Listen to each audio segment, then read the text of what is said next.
We've all been there, in the middle of a job, everything going smoothly, until boom, you're missing a part.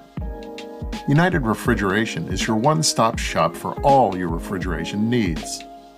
Use your computer or smartphone to go to www.uri.com at any time of day or night to check stock on your favorite brands, such as Colman, Sporlan, Carlisle compressors, Danfoss, Emerson CPC boards and sensors, Carrel, Hussmann parts, and K2Therm. United Refrigeration Inc. is home to these brands and many more. Looking for information on refrigerant conversions or refrigerant banking? Quick access links on the homepage can get you to the information you need. All approved accounts are able to see live to-the-minute inventory and pricing. Product not in stock at your local branch? No problem. Use the Nearby Stock feature to find a local branch that does have what you need. Are you looking for a branch address, phone number, or after-hours number? That's all available as well. Just click on the branch locator and search for your local branch. Have a model number and looking for a replacement part? www.uri.com/ARP has a vast list of quick pick replacement parts. Just search for the model number of the equipment you're working on and click the Replacement Parts tab. If you don't have an account, click the Register button and we'll have you online in no time. With more than 400 locations in North America, each United Refrigeration branch is fully stocked for immediate pickup. Our branch employees have in-depth technical knowledge, so we can help you get what you need when you need it. Visit your local store or www.uri.com/ARP today. United Refrigeration Inc. has all your solutions down cold.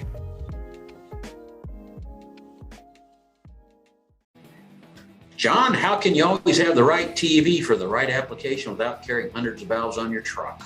You can carry the hundreds of valves on a trailer behind your truck. That's too funny. That would work, but how are you going to do that? Maybe there's an easier way. You can use Sporlan's interchangeable cartridge style Type Q and Type BQ TEVs. Type Q is a conventional design and Type BQ is a balanced port TEV. Well, come on, I need easy. How easy is it? Easy as 1, 2, 3. And it serves thousands of unique applications. So what's the process? How do I put this together? First, you select the thermostatic element assembly. Then you select the body that you need. Then you select the right size cartridge for the application to get the proper capacity TEV for your application. And then I guess it should also be said you want to actually assemble those into a single valve. That'd probably be a good idea. Indeed. These easy to select and assemble valves mean you're always carrying the right valve for the right job then. If folks want to learn more, what do they do? You can go to sporlan.com and find more information on the Type Q and BQ thermostatic expansion valves. I guess that's Jim and John for Sporlan signing off. This is going to be just gold. I know it's going to be gold. I'm going to pour as much gasoline on this conversation as possible. Hello, everybody, and welcome to Advanced Refrigeration Podcast. You're here with your host, Brett Wetzel and Kevin Compass. And today we actually have a special guest, Mr. James Colman James Colman from Coolsys. How are we doing today, man? Yeah. I actually got out from underneath the 405 freeway today. I shaved up a little bit, and just for this podcast, I'm doing really good. How about you guys? Oh, we're doing good. Kev, how about your week? I've been interested. I haven't talked to you in a minute. I figured you've been really busy this week. What's been going on?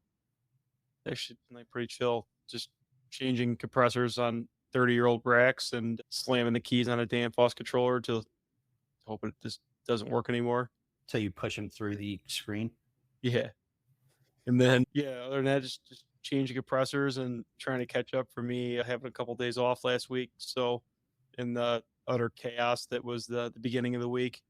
Wow. So, what was the chaos in the beginning of the week? Oh, like just all the stuff that didn't get done Thursday and Friday when I was gone, and was sitting in emails and planning, and we're doing some special project that I'm not allowed to talk about.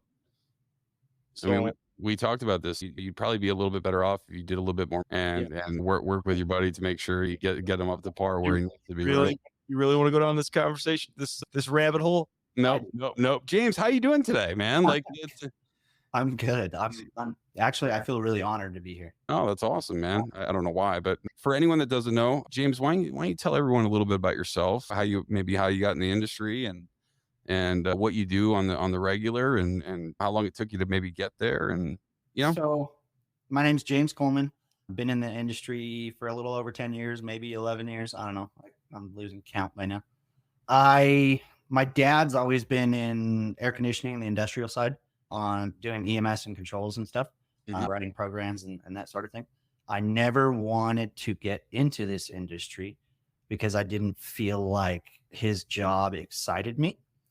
And so I went to school to become a welder. I went to Mount San Antonio College in Southern California. That's a junior college. I did like three or 4 years there. I was taking an AS degree at the same time, which I didn't finish because I couldn't stay awake in the classes. you were taking like women's literature and shit? Oh yeah, absolutely. And so I ended up moving in with a roommate that works for a company in Northern California called RSI. At the time, he worked for, what is now Coolsys. At the time, it was Source. And he was getting all kinds of raises, doing really good, passing. We have a level structure at Source. He was passing his levels and getting good raises. And I was like, man, like I'm working just as hard as you. Like I got to work sometimes nights and days, and I'm working all kinds of hours. I'm like, I might as well do something that gives me a good return on my time invested. And so it took me like 7 or 8 months of basically interviewing multiple times with the service manager. And once they figured out that I was going to be dedicated, they gave me a shot. And it was a gentleman named Sammy Hyatt, shout out to him, that gave me my first shot. When I started with a gentleman named Laurel Reyes, and I still talk to him today. He's one of my good buddies. And started bottom of the barrel, de-icing cases in the middle of the night and still working during the day. 16, 18, 20-hour days were not uncommon every day of the week. I think like my pivoting point was when we lost a certain customer, a C-store customer, and I got forced into supermarkets. And that was like 6 months into me being in the trade. And it was like we lost the C-store customer and picked up another supermarket customer, and it was all time and material. And the stores, basically the supermarket customer ended up at that time having their current contractor walk away from them, and just left them high and dry. That's horrible. And the stores were just an absolute fucking disaster. Like every store you go to, the entire store was off on oil, or the condenser was down, or what have you. So it was like 2 summers of that. And it was just brutal. And so when you have the availability when you're working that many hours to make a ton of money, and I'm leveling up at the same time. It was like every 6 months I was taking my level tests, and because you could challenge it. So I would take the test, pass it, move on to the next one. I think like within 2 years, I was up to level 6. And that's kind of where I figured out that, okay, training is great, but it can only take you so far. Like you have to push yourself to really advance from there.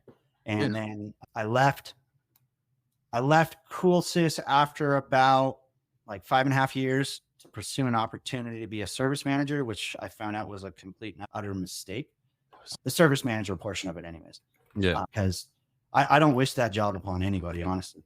No, you're constantly getting fucking yelled at by everybody, Yeah. and then you're basically trying to tell the technicians what they need to do to make that customer better. And then, it snowballs. So you're getting yelled at by the technicians below you, and you're getting yelled at by the people above you, and you're getting yelled at by your customers.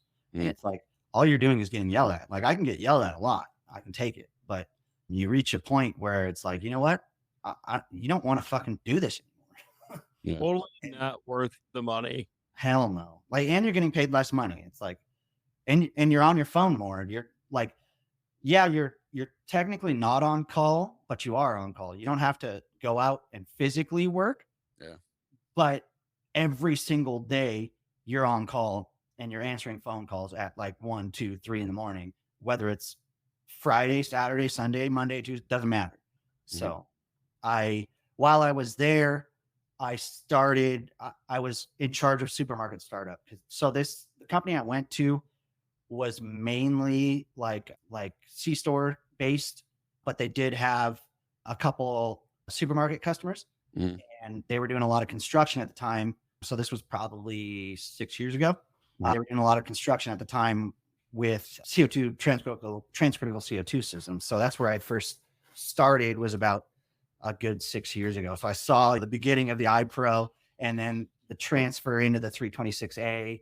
And then now obviously they're phasing out the 326A. I think it's, what is it, a 517 or something like that they're going to now, or something.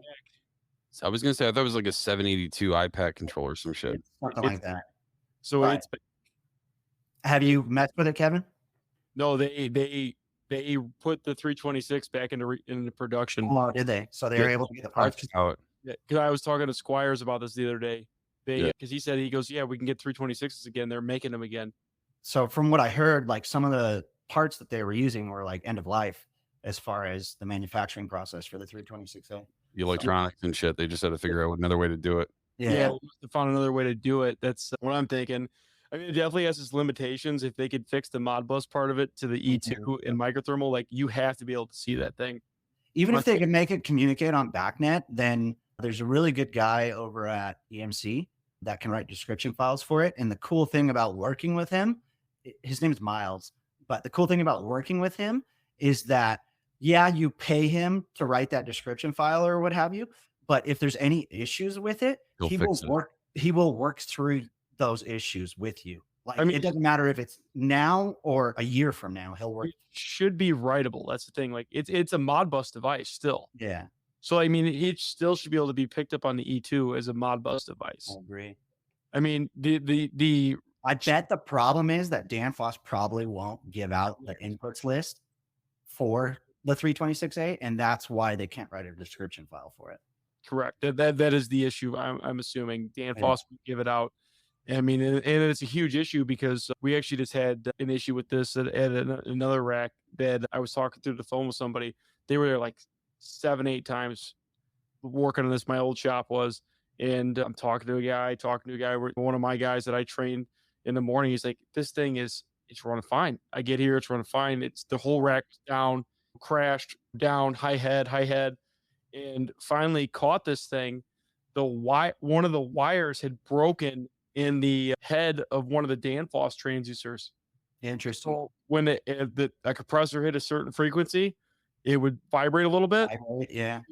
It would lose the transducer signal. It would shut down the high pressure valve, and it would fucking smack the rack on high head. Yes. And it would keep doing it. And then all of a sudden, it would start working again. But like everything you look at, like if you look at all the data, it's like, fuck, man, this thing looks like it's shutting high pressure valve. But why? And there's no way to tell why because you can't see any data. It would really be nice to graph that for sure. Yeah. It would definitely really be nice to graph that. Or even to the point where you could do, if they could hook up some sort of analog output that you could basically monitor the pressure off that, almost like they do with a VFD, where you could actually shit a physical percentage out of what the valve is doing or what the valve is supposed to be doing. I mean, that's one of the cool things about the ICMTS. It has the capabilities of 0 to 5 out directly to your controller, so you can see what percentage it's at. Yeah, for sure. So, I guess. Go ahead.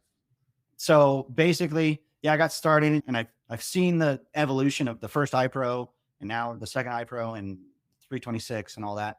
And then I decided I saw the writing on the wall at that company. That company ended up going out of business.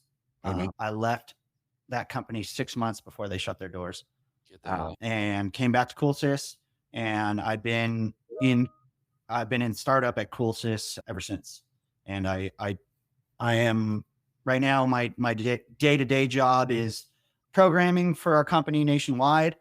So I mostly work remotely, but I would say like 50% of the week I work remotely and 50% of the week I work out in the field. Like today I was out at a customer.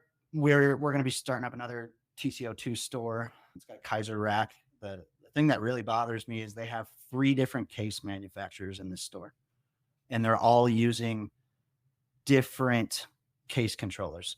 So we've got Core Links, which are everybody wants those. Yeah. Wow. Dixels and S3Cs. So all in one store. I drink. I don't like the multi-case thing. Like, here's my big bitch. there's no accountability with it because you have 3 different manufacturers and then you have a 4th manufacturer for the rack. So you have all these people, you have the case manufacturers blaming the rack manufacturer, you have the rack manufacturer blaming the case manufacturers, and this big old thing and the contractors in the middle just getting fucked. I remember the first TCO2 store I did for a customer. This was the customer's first transcritical system at all.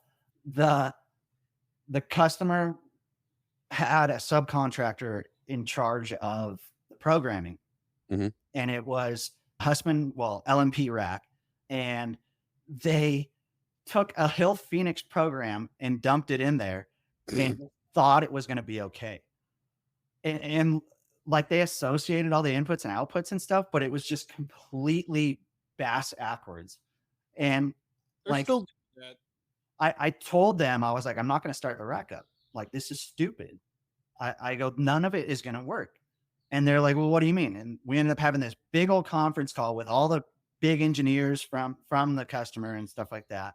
And they're like, why won't you start the rack? And I'm like, because it's not right. The program is not the right program. I go, if you want, my company will pay me to rewrite the entire program. I don't care. I can do that. But I'm not starting this rack up the way it is. And so I ended up having to work with their subcontractor, which now we actually have a really good relationship. And what it came down to was the subcontractor had never programmed a TCO2 system before. And now me and him work very tightly together. That's good. So it worked. It ended up working out in the end. So they're still dumping that program and stuff. I seen it the other day. Horrible, dude. Horrible. Granted, like this is the same program from 4 stores ago. Hasn't changed. That's awesome. It's a good program for their racks. The problem is, have you messed with any of the control strategies that the E3's coming out with, or that Emerson's coming out with for the E3 and Site Supervisor? So TCO2 based. So I have not. I've got to view a lot of them from one of me and Brett's buddies that is doing a lot of it. Yeah, like he's the one designing a lot of it. Okay, I've got to like see a lot of it, and it's nice. Is it going to be geared around like the level sensors that like Hill Phoenix uses, or is it going to be geared like you know how Hill Phoenix uses the flex combiners for controlling the oil solenoids and stuff? Yeah, well, they created a whole bunch of, I guess, pre-canned programs for that stuff now, which takes a lot of the flexies out of there, and that was the whole purpose. Like, you know, as you know, right? Since if anyone doesn't know, James actually writes a shit ton of flexible combiners, which you're a special kind of animal to do that, to be able to write those. And man, so to take out some of that problem, you know, when you have a technician that really doesn't know, you know, how to deal with that. Right. You have that option of now having a pre-canned program that has all the inputs and outputs, the delays are set in and everything for that. Right. Yeah, so I can't wait to see it, honestly. They have a predetermined like oil, like they have a whole oil system set up, so it could be self-contained. But I think a lot of that's going to be going away. Like, you think, oh yeah, those, what are they? They're not Trax oils. OMCs. They're high pressure OMCs, but like a lot of that. So we've been switching over to that, but then a lot of the whole oil system is going to be going away. Westermeyer we've already done a couple test stores. They have a centrifugal oil separator. No more filtered oil separator. No more oil drain solenoids. No more reservoir. Right on. I mean, so far this thing has been amazing. They also, and we can talk about this because I'm pretty sure it's going to be out very shortly. Westermeyer is working with 1 or 2 manufacturers they have this sight glass / desiccant filter that's going to be right on the outlet of the oil separator. Okay. Well, if not that these CO2 systems have floats or whatever, but at least you know what's going out. Because normally, where's the sight glass? Sight glass usually after the filter on your reservoir. Well, this way you can actually see what the hell is coming out of the separator. That's cool. And then it's very, very, the sight glass is actually built into the fucking thing. So like it's a really, really, really cool setup. It'd be nice to have a sight glass before and after, like, you know how some of the manufacturers, they'll do like the pulse solenoid after the separator. It'd be nice to have a sight glass before and after that solenoid, because those can get plugged up a lot. So damn small on them, they just get freaking plugged up. Or the fucking inline orifice inline cartridge filter thing. Yeah. plugs up like every other Basically, day. screen is all Yeah. that cartridge filter thing is. Those little stainless ones or whatever. Isn't that? I thought we were told it was Deskin. That's Deskin in there. That little rowdy. I don't think they are. I think they're just screens. The steel screen. It's like a slug. Oh, Yeah. we were talking. Rusty was talking about that in one of his classes, and he said, yeah, you might be able to get this off Amazon or something like that. So just in case you get it overnight, Right. Yeah. Well, if it's shipped to where my house is, it'll take a week. Doesn't matter if it's Amazon or not. I live in a rural area, so You live in the fucking desert, but yeah, I love it. But hey, tonight we're talking about, if you can't already tell, we're going to talk about CO2 and CO2 startup with Mr. Coleman here. So you want to start off with maybe like what some of the things that you do for prep, and we can get into the whole thing. We'll just have a discussion about it.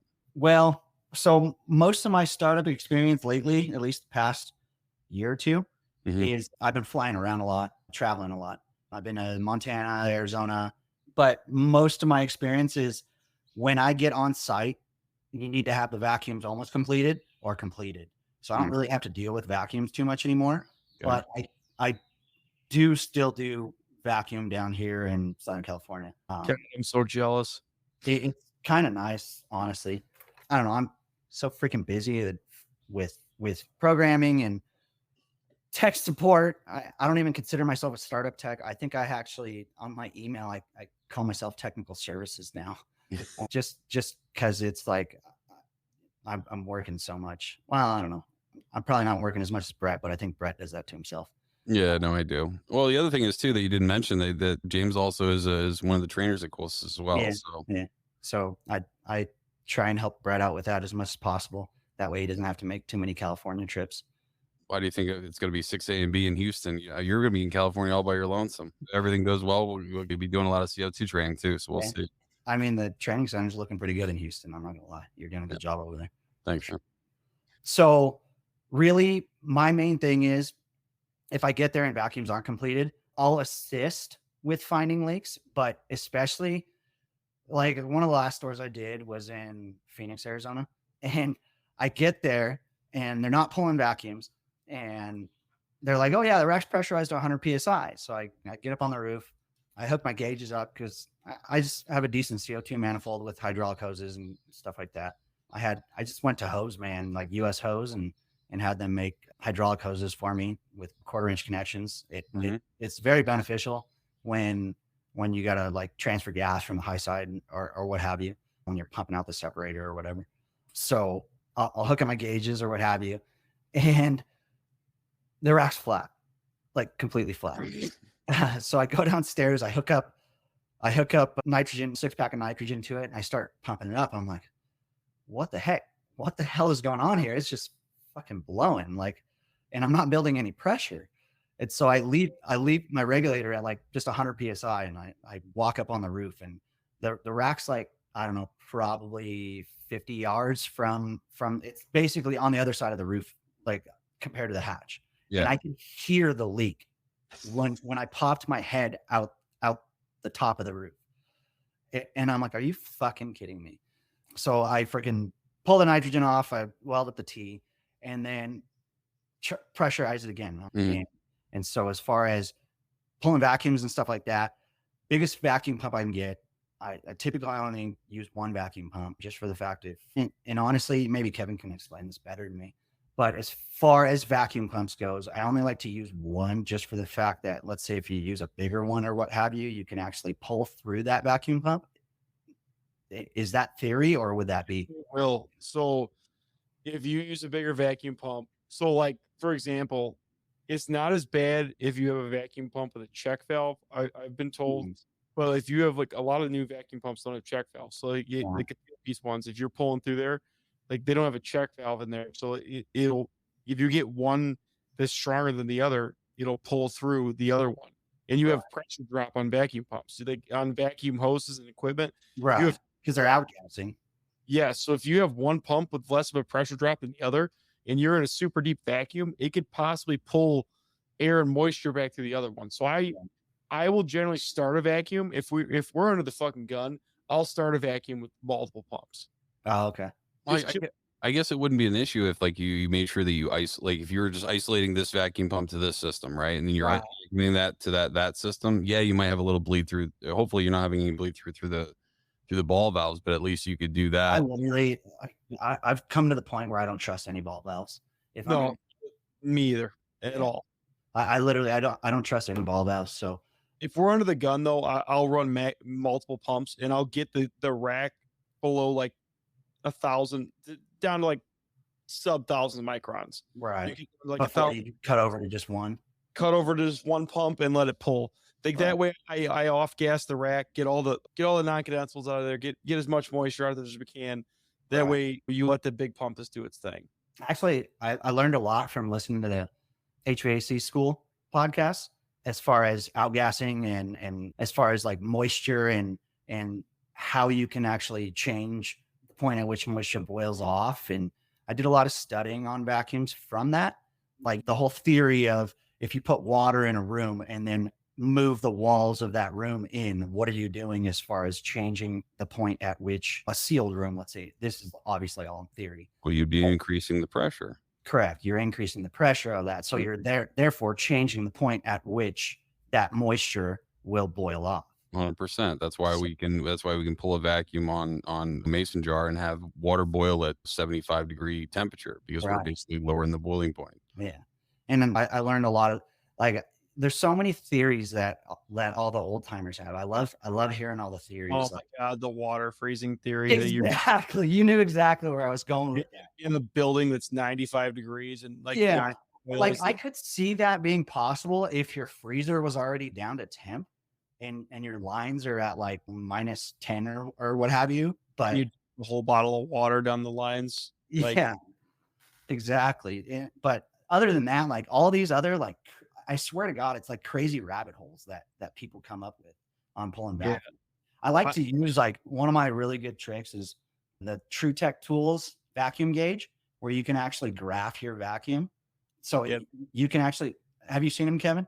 the Blue Vax, yeah, it's all Yeah. Today's episode is sponsored by the RefRush-Shield RDP Series differential pressure monitors from Westermeyer Industries, now available for transcritical CO2 systems in addition to other common pressures and refrigerants. When the filter element of your coalescing oil separator is contaminated, it can hurt your system's performance and efficiency. But how do you know when it's time to replace that filter? Wait too long to replace, and you could end up with a nasty filter blowout. But replacing too often can be a waste of time and money. The answer is installing a differential pressure monitor. The RDP series differential pressure monitors, including the new transcritical CO2 model, are available now from Westermeyer Industries. To find out more information, email sales@westermeyerin.com. That's WESTERMEYERIN.com. like it's Brett was getting me like a weird look, like what the heck is he talking about? No, I just didn't know what manufacturer. I did like. I don't use tools anymore. Actually, it's funny to say that because when I was figuring out what to call this episode, I'm like, is it going to be Talking Startup with James Colman, or is it going to be Kevin and James bashing my woman hands for the next hour and a half or whatever? Yeah, clean hands, Bretzel. see, the problem with the Blue Vac, my only problem with it is the oil issues. Like it gets contaminated with oil super easy. I agree. So like doing like I do like a lot of remodel stuff. Like out of remodels, it fucking sucks because like you're constantly cleaning it and Yeah. like a little bit of oil gets on it. But like the other thing that sucks about it is it's so fucking good. Like it's hard Or down to a tenth of a micron. Yeah, it's a lot harder to get a vacuum than all these boomers talk about, like with the black one where you adjust the dial on it and the thermal whatever. Oh, I can hold 100 microns all night long as you offset it by 350 microns. Yeah. Yeah. Oh man. So I'm using the temperature compensator on there. That's what that's for. Yeah, I mean, really, like one of my main things that I'm looking for is when I valve off and I let that vacuum hold, am I consistently rising and am I rising at a rate higher than 1 to 2/10 a second? If I'm rising at a rate higher than 1 to 2/10 a second, I'll definitely sit there and watch it and see if I start to level out. I like to see my rate of rise at about 1 to 2/10 a second, and I can be very confident that I have no moisture in the system and I have no leaks in the system. So, but if I'm consistently rising and obviously 20, 30, 40 microns a second, I know there's a problem. There's a leak.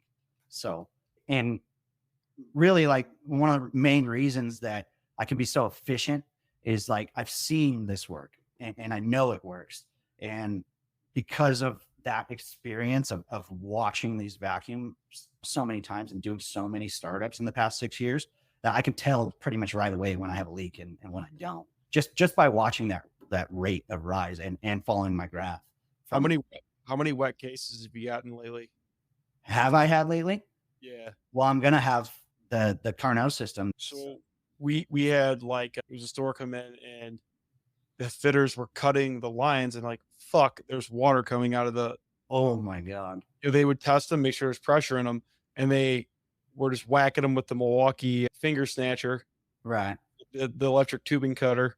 The like curled over one or whatever. No, like the power cutter, the M12 power cutter. Oh, yeah. Yeah. I call it the finger snatcher because like I know like 6 people have gotten their finger caught in that thing now. Shit. Oh my God. Why it's like one thing both? It sounds stupid, but like they sound like they're retarded. We all made fun of them at first until it kept happening. Well, what happens is guys use it in tight spots, like under a case. It's great. Well, you don't realize like your fingers like super close, and if it's smaller pipe and like your hands, you gotta like kind of like have it at a certain spot. You have to use the back of your hand to like kind of push it against your fucking glove. Like I refuse to use a glove with it. It'll pull your fucking glove in and grab your finger. Just think of it as Brett's hands. They would fucking annihilate completely. Those clean hands. He's got them dishwashing hands. Yeah.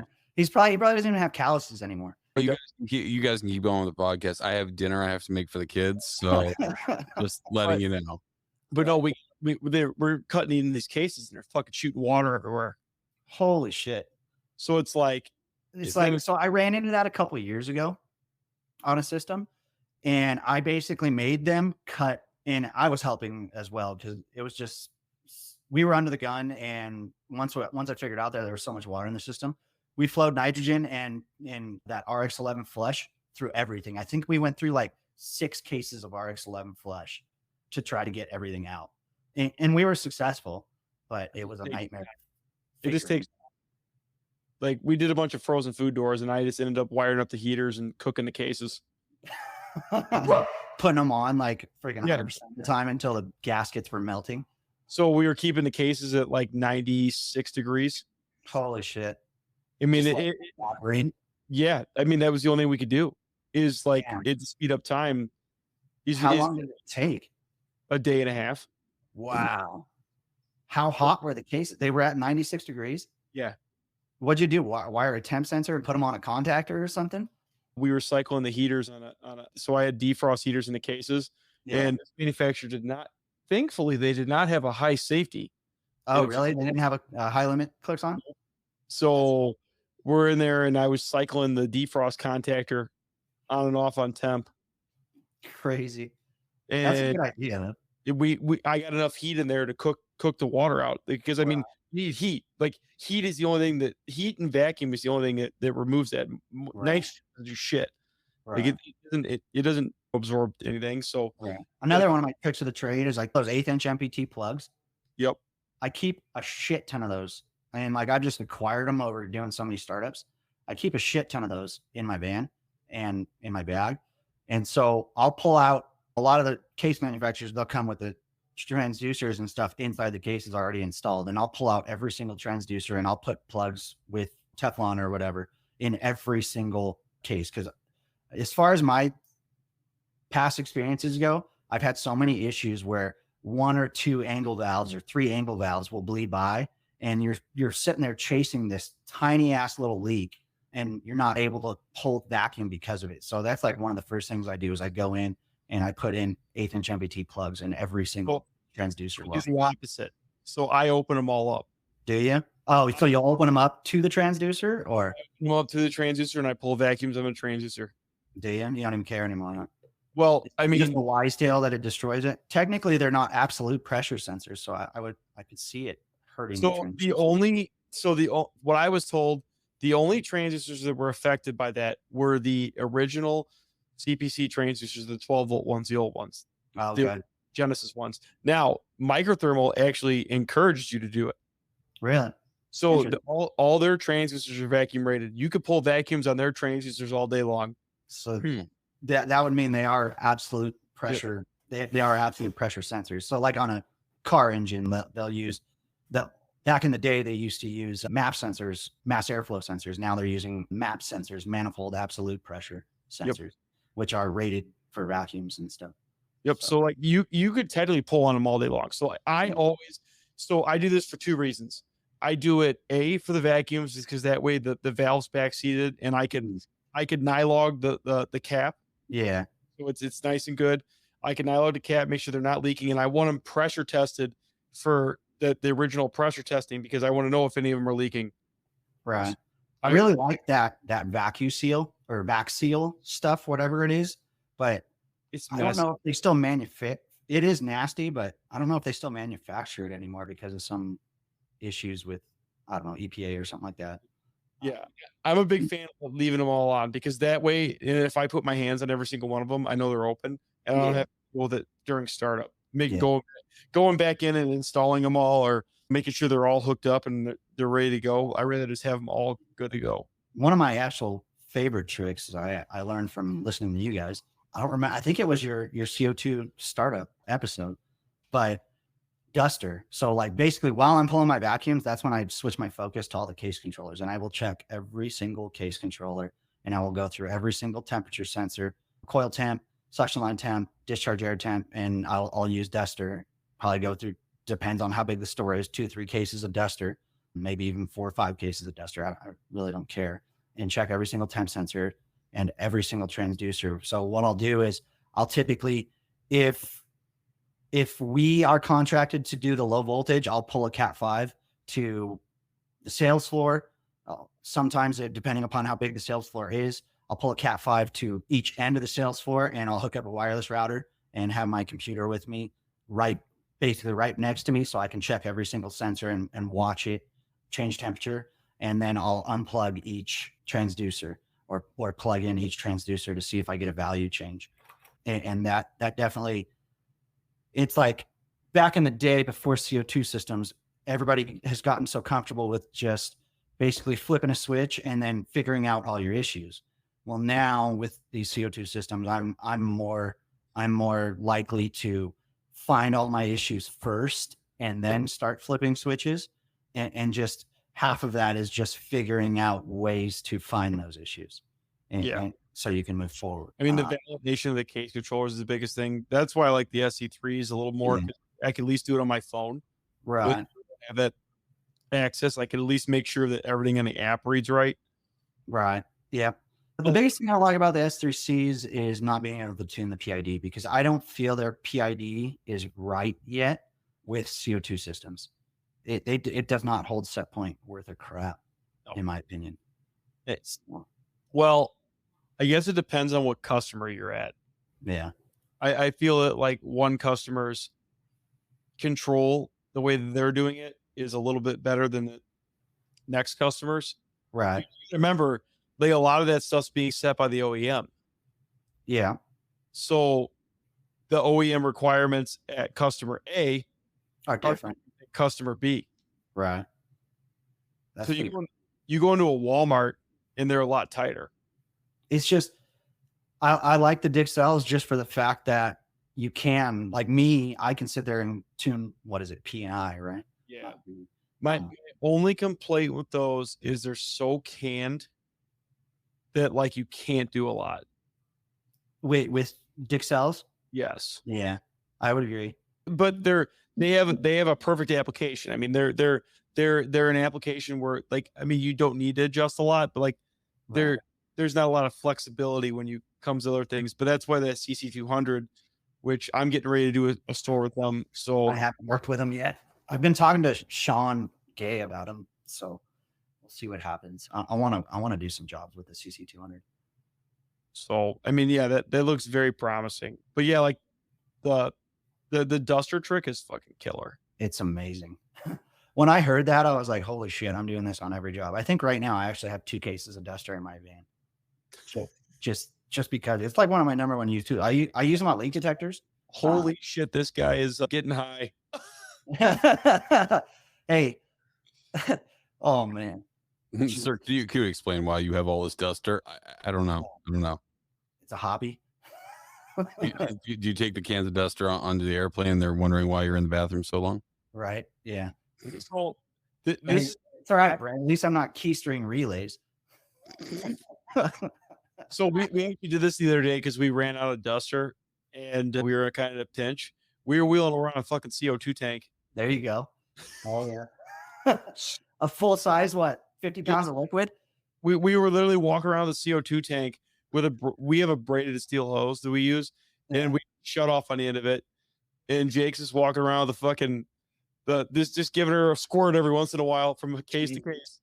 I mean, it worked. I mean, we were in the same stores you're starting up, and it's just like we're just walking around the same aisle. It's closed off, just hitting every case. Dude, if my project manager saw me doing that, they would have a shit fit just for the fact that CO2 is so hard to get out here right now. Oh, dude, it's so easy for us. That's the only thing that sucks. Like, because air gas is like where they manufacture it is 20 minutes from our shop.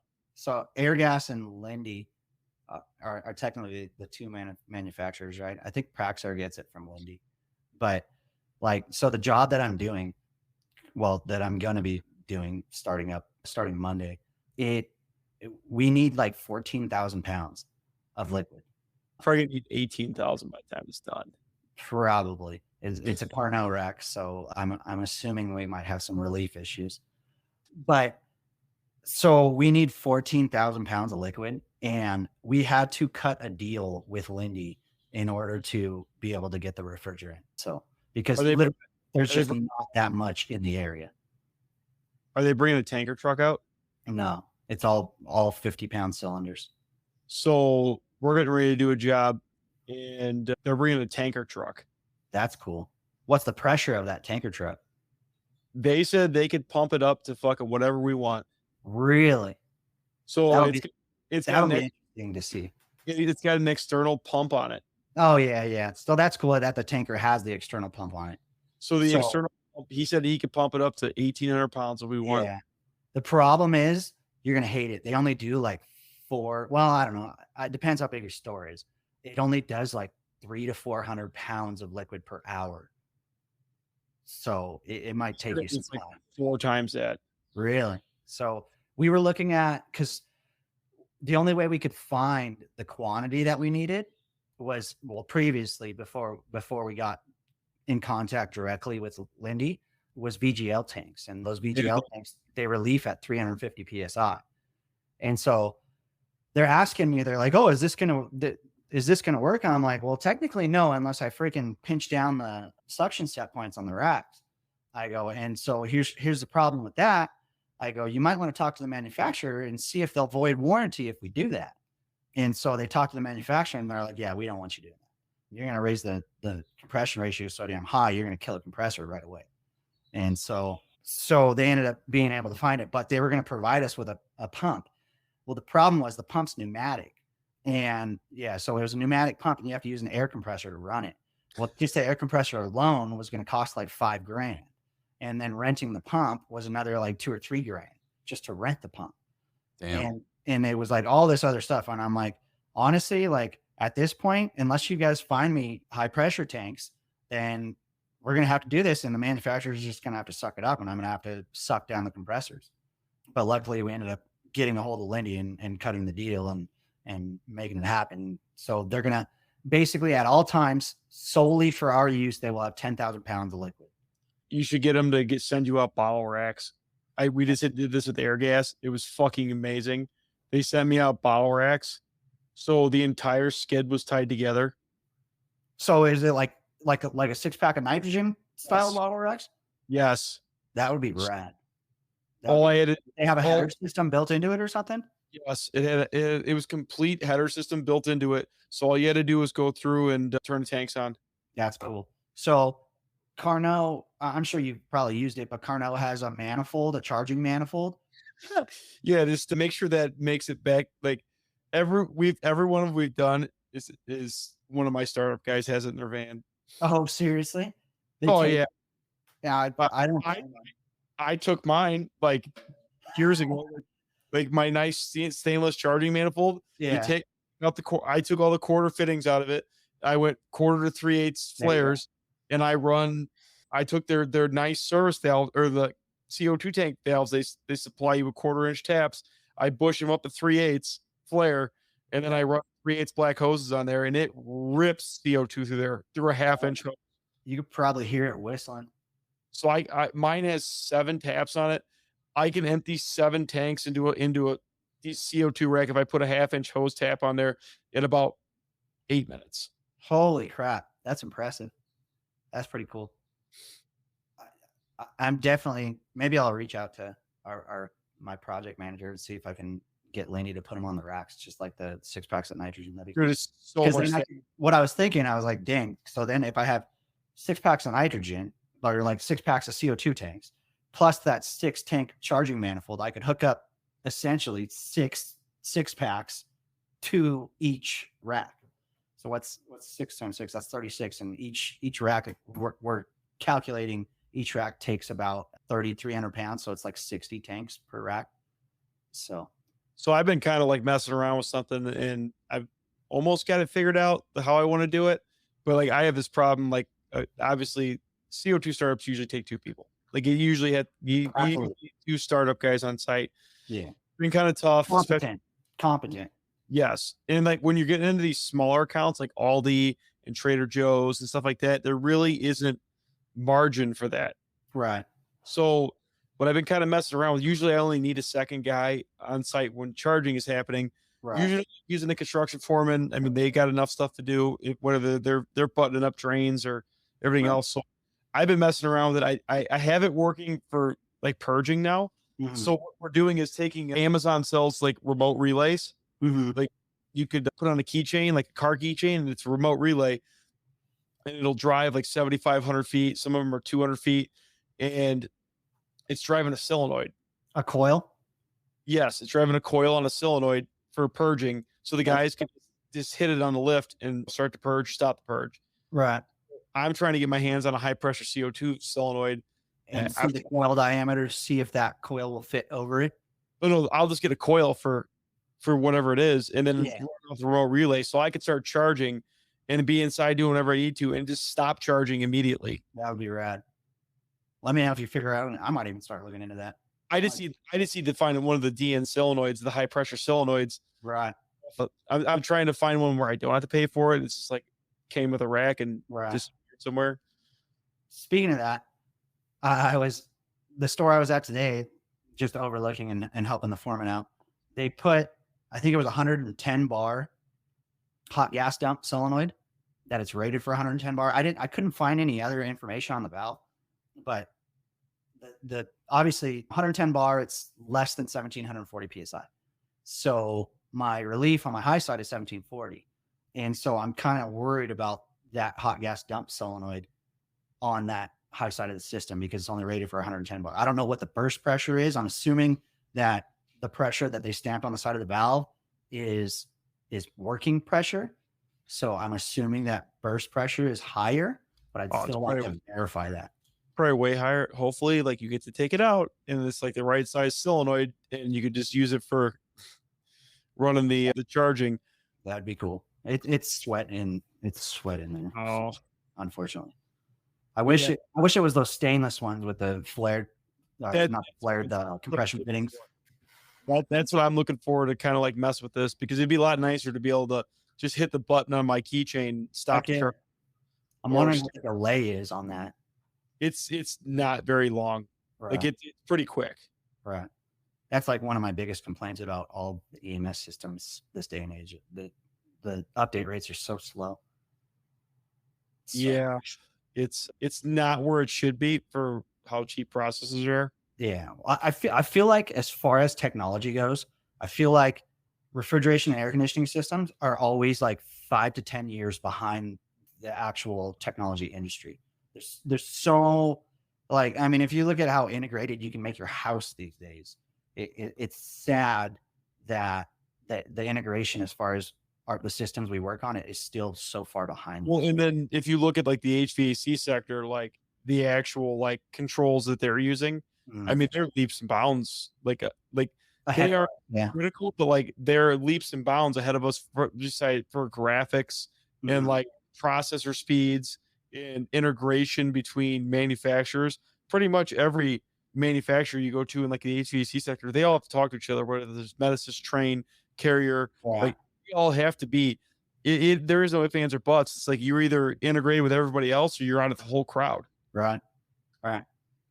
Yeah. I mean, you look at Emerson with Site Supervisor and E3, the capabilities that they're doing with that, just being able to write a description file and send it out so you can connect to any device is one of the cool things that I like about the E3 and Site Supervisor these days.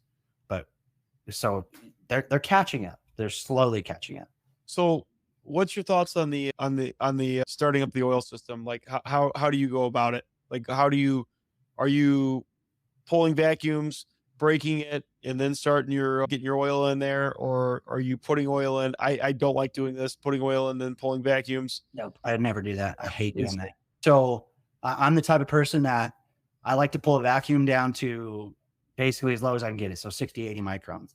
You know, I've heard theory from people saying that oil will start to boil below. I've heard 200 microns. I've heard 150 microns or what have you. So I don't like putting oil in until I have a vapor charge on the system. So basically I'll start checking all of my case controllers and everything during vacuum. I'll power them up, get them online communicating during vacuum, and verify sensors. Obviously, I probably won't get completely done with that by the time vacuums are done if my system is pretty dry or what have you. But and then once my vacuums are completed, I'll usually bring my vapor pressure up to 50 psi, and that's when I'll add oil and I'll put in dryers and stuff like that. And then I'll bring it up to, well, depending upon how much vapor I have, because like I said, it's really hard to get gas out here. I've ran it at 65 psi, like right on the trip point, the edge of triple point before I got liquid. I'm gonna be honest with you, like they pretty much sold us the pound sand with vapor tanks. They got here, they're impossible to get. I can get liquid tanks all day long. Right. Vapor tanks, fucking nope, ain't happening. Well, Kevin, it's pretty easy for you to flip a tank upside down or what have you.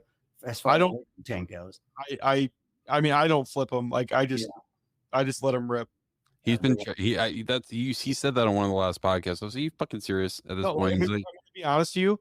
We've been doing it for like the last 15, 20 stores. Zero issues. Really? Zero. Going from vacuum, putting liquid straight into it, or right into the flash tank? Because if you think about it, you have all that pressure instantly. So it's hot, it's boiling, and then we have all that pressure behind the tank. So even if you were to hit triple point and make dry ice, that tank is still, I have a 6-pack or 7 tanks behind there at 1,500 psi screaming. Yeah. They're making pressure quick. Right. So we honestly stopped using vapor tanks. The startup tech from one of the manufacturers, he's like, oh yeah, are you going to heat up the bottles? I'm like, dude, when we charge this rack, it's going to be 120 degrees ambient. We're not going to have to heat up the bottles. I promise you. Oh, dude, you that is one of the things up here that absolutely sucks ass in the winter. I guess you could say I'm lucky enough to where the ambient, or the areas that I work in, the ambient doesn't get that low. Besides, I had to work in Missoula, Montana last year, and I got out of there right before their first storm. It went from being like 65, 70 degree ambient days to -20.